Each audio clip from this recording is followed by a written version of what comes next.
এজন্য কোরআনের প্রথম সিফাত কোরআনে কারিমে কোন শব্দ নাজিল হয়েছে, কোরআনের প্রথম শব্দ কোরআনে কারিমে কি নাজিল হয়েছে। এজন্য আমি দ্ব্যর্থহীন ভাষায় বলি, আমি সারা পৃথিবীর সামনে চ্যালেঞ্জ করি, ইলম আগে, কোরআন আগে, ঈমান পরে। বলেন, আবার বলেন, এই শব্দটা বুঝে নিতে হবে। বলেন, ইলম আগে, ঈমান পরে। বুঝেন না? বলেন, ইলম আগে, ঈমান পরে। আবার বলেন, আবার বলেন, আবার বলেন। না, এখন খালি মুখস্থ করেন, এখনো বুঝেন না, এটা বুঝবেন। ইলম আগে, ঈমান পরে। ইলম আগে, ঈমান পরে। দলিল আলিফ লাম মিম যালিকাল কিতাবু লা রাইবা ফীহি হুদাল লিল মুত্তাকিন আল্লাযীনা ইউমিনুনা বিল গায়ব হলো 2 নাম্বার, কিতাব হলো 1 নাম্বার। সুবহানাল্লাহ বলেন। ঈমান আগে না ইলম আগে? আবার আরো জোরে, ইলম আগে না ঈমান আগে? আচ্ছা, আপনি আগে ইনাকে চিনলেন, ইনি ডিসিশন। আগে চিনলেন, ইনি ডিসিশন। কেউ আপনাকে বলল ইনি ডিসিশন, এই হলো আপনার ইলম হইছে। কেউ আপনাকে বলল ইনি ডিসিশন, এই হলো ইলম হইছে। সঙ্গে সঙ্গে আপনি বিশ্বাস করতেন, হ্যাঁ ইনি ডিসিশন। সুবহানাল্লাহ কোন? কি বলছি বলেন? আগে ইলম ঈমান, হ্যাঁ আগে চিনা, আগে চিনা বলেন, পরে বিশ্বাস করা। আগে চিনা, পরে বিশ্বাস করা, পরে মানা। সুবহানাল্লাহ কোন? 4টা জিনিস মুখস্থ করেন, ইলম, ঈমান, আমল, তাকওয়া। আবার ঈমান, আমল, তাকওয়া। হ্যাঁ, কালকে দেখবেন ফেসবুকে আমার বিরুদ্ধে লিখবে, ফেসবুকে আমার বিরুদ্ধে কি কালকে সুন্দর মতো আমার বিরুদ্ধে ফেসবুকে 2-4-10 পৃষ্ঠা লিখে দিবে। সেই আগে বলছে ইলম, পরে বলছে ঈমান। আমি আপনাদেরকে একটা উদাহরণ দিই, একটা উদাহরণ। আমাদের বাচ্চারা যখন 6 বছরের বাচ্চা যখন নুরানি মাদ্রাসায় ভর্তি হয়, ও কি কি পারে বলেন না? কিচ্ছু পারে না, বলেন না? ও শুধু শিখছে আলিফ, বা, তা, সা। শিখছে না? শিখছে না? ও শুধু শিখছে খাওয়ার হাতকে ডান হাত বলে, অপর হাতকে বাম হাত বলে। ও শুধু এটা শিখছে, আর কিছুই শিখে না। আর কিছু শিখছে? এবার তারা আপনি জিজ্ঞাসা করেন, এই আল্লাহ কয়জন রে? একজন। সুবহানাল্লাহ কোন? হ্যাঁ, কি কেবো কোন? আল্লাহ কি রে, তুই করতে শিখলি, তুই করতে শিখলি। আলিফ শিখছে, আল্লাহ একজন শিখে গেছে। আরে সুবহানাল্লাহ বলেন না? আলিফ শিখছে, কি শিখেছে? কি শিখেছে? আল্লাহ একজন কি? মাসআলা হলো ইলম, তারতিব, ইলম, ঈমান, আমল, তাকওয়া। এখন প্রশ্ন, হুজুর আপনি যে বললেন ইলম আগে ঈমান পরে, এই দূরত্বটা কতদূর? প্রশ্ন বলেন, এই দূরত্বটা কতদূর? বলেন না, ইলম, ঈমান, এই দূরত্বটা কতদূর? এই দূরত্বটা কতদূর? আচ্ছা, আপনি যখন কাঠির মধ্যে, লাকড়ির মধ্যে ম্যাচ দিলেন, আগুনটা উঠলো, আগুনের সঙ্গে সঙ্গে ধোঁয়াটা উঠলো, এই ধোঁয়ার আগুনের মধ্যে গ্যাসটা কতদূর? জোরে কয় না? কোনো গ্যাপ আছে? কোনো গ্যাপ আছে? আগুন আর ধোঁয়ার মধ্যে গ্যাসটা কতদূর? বলেন না, কোনো কি নাই। এবার বলুন তো দেখি, কোনটা আগে কোনটা পরে? আগুন আগে। এবার বলেন কোনটা আগে কোনটা পরে? এবার বলেন ইলম আগে না ঈমান আগে? এবার কতদূর কতদূর? সুবহানাল্লাহ বলেন। কি ভাই, আচ্ছা সুইচ আগে না লাইট আগে? সুইচ আগে না লাইট আগে? সমান সমান, কি সমান সমান? লাইট আগে, সুইচ আগে। হ্যাঁ, সুইচ আগে। সুইচ আগে, সুইচ আগে না লাইট আগে? লেকিন দূরত্ব কতদূর? দূরত্ব কিন্তু আছে, এত অল্প দূরত্ব যেটা বোঝা যায় না। আমি যখন বক্তৃতা দিচ্ছি, আমি যখন কথা বলছি, আপনাদের কানে শুনছেন, আমার কানেও শুনছি, কিন্তু বলেন তো কার কানে আগে শুনে?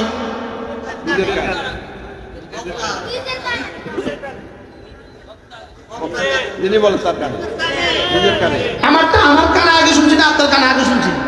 কিন্তু এবার বলেন তো দেখি, আমার কানে শোনার আপনার কানে শোনার মধ্যে গ্যাপ কত দূর? ঠিক ইলম আর ঈমানের মধ্যে গ্যাপ কত দূর?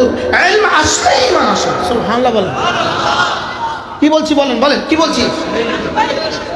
এই জন্য দেখেন, মা কুনতা তাদরি মাল কিতাবু ওয়ালাল ঈমান, মা কুনতা তাদরি মাল কিতাবু ওয়ালাল ঈমান। এতদিন আপনি জানতেন না কিতাব কি জিনিস, ঈমান কি জিনিস। আগে কিতাব না আগে ঈমান? ওলামা একরাম বুঝতেছেন? আগে কিতাব না আগে ঈমান? মা কুনতা তাদরি মাল কিতাব ওয়ালাল ঈমান। আপনি জানতেন না কিতাব কি জিনিস আর ঈমান কি জিনিস। আমি আপনাকে কিতাব দিয়েছি, ইকরা বিসমি রাব্বিকাল্লাযী খালাক দিয়েছি, সঙ্গে সঙ্গে ঈমান কলেজা দিয়ে দিয়েছি। আচ্ছা ওলামা একরাম একটু একটু একটু আমার প্রশ্নের জবাব দেন। ইকরা বিসমি রাব্বিকাল্লাযী খালাক 5টা আয়াত নাযিল হয়েছে, কয় আয়াত? এরপরে আল্লাহর নবী সোজা মক্কা শরীফ গেলেন, জাম্মিলুনি জাম্মিলুনি যা ঘটার ঘটে গেল। এরপরে আল্লাহর নবী সোজা সাফা পাহাড়ে উঠলেন, সাফা পাহাড়ে উঠার পরে তাদেরকে সবাই ডাকলেন। এরপরে আল্লাহর নবী বললেন কুলু লা ইলাহা ইল্লাল্লাহ তুফলিহু, বলুন তো দেখি লা ইলাহা ইল্লাল্লাহ তুফলিহু আর ইকরা বিসমি রাব্বিকাল্লাযী খালাকের মধ্যে আর কোনো কথা আছে কিনা? দালাল সাহেব হুজুর বুঝতে পারিনি আমি। ইকরা বিসমি রাব্বিকাল্লাযী খালাক বলেন, আর সাফা পাহাড়ে কুলু লা ইলাহা ইল্লাল্লাহ তুফলিহু, এই আয়াতের মধ্যে কুলু লা ইলাহা ইল্লাল্লাহ তুফলিহু, তোমরা বলো লা ইলাহা ইল্লাল্লাহ কামিয়াব হবা, এই শব্দ রাসূল বলেছেন। এই শব্দ বলার আগে আর ইকরার মধ্যে আর কোনো কথা আসেনি? আর কোনো কথা কি? তাহলে লা ইলাহা ইল্লাল্লাহ তুফলিহু এটা রাসূল কখন বলেছেন? জোরে বলেন। ইকরা বিসমি রাব্বিকাল্লাযী খালাকের আগে না পরে? এবার বলেন ঈমান আগে না কিতাব আগে? সুবহানাল্লাহ, কথা বুঝা আসছে? তাহলে ঈমান আগে না কিতাব আগে? আবার বলেন ঈমান আগে না কিতাব আগে?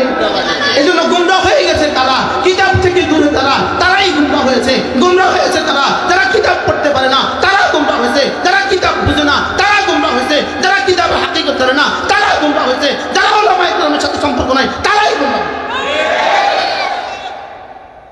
এজন্য কিতাব, এটা কিতাব, এটা কিতাব, এটার সাথে যার সম্পর্ক সে আর গুমরাহ হবে না।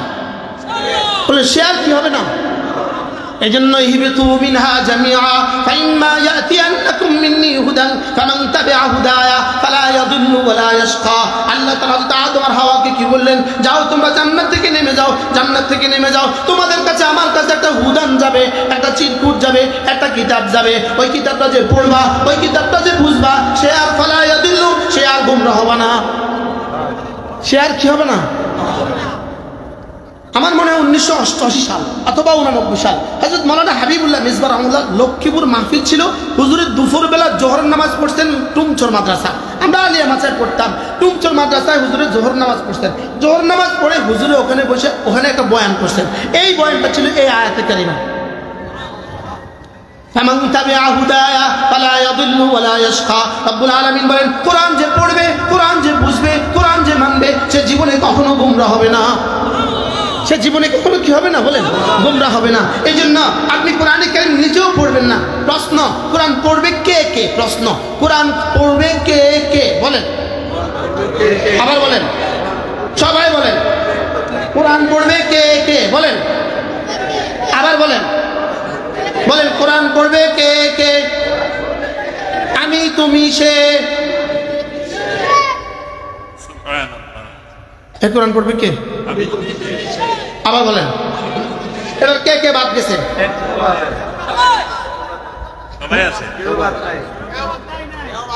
ডিসি সাহেব, এসপি সাহেব, টিউনো সাহেব, ওসি সাহেব, সচিব সাহেব, মন্ত্রী সাহেব, ডক্টর ইউনূস সাহেব, খালেদা জিয়া সাহেব, তারেক জিয়া সাহেব।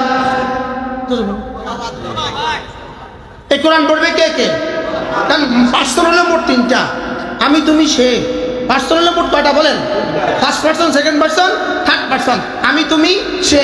সে, তাহারা, তুমি, তোমরা, আমি, আমরা। বলেন, সে, তাহারা, তুমি, তোমরা, আমি, আমরা। এর বাইরে আর কে আছে? তাহলে কোরআন পড়বে কে কে? সবাই কর না, আমি, তুমি, সে। বলেন, আবার বলেন। ওরা কয়দিন আগে একটা স্লোগান দিয়েছিল, আমি কে, তুমি কে, রাজাকার রাজাকার। মূলত এই স্লোগানটা কেন দিল? আমার একটা গবেষণায় বুঝে আসে, একটা শব্দ ছিল রাজাকার, একটা শব্দ রাজাকার। কি শব্দ? রাজাকার শব্দটা হিন্দুস্তানে আর পাকিস্তানে খুব প্রিয় শব্দ, খুব প্রিয়। ইন্ডিয়ার পাকিস্তানে খুব প্রিয়, খুব কি। যেমন আজকে এই মাঠে যারা স্বেচ্ছায় কাজ করছে এদেরকে বলছে রাজাকার। মনে হয় বুঝেন না? এই মাঠে আজকে কিছু মানুষ ঝাড়ু দিছে না, বেতন দিয়ে না, বেতন ছাড়া, এরা হলো রাজা।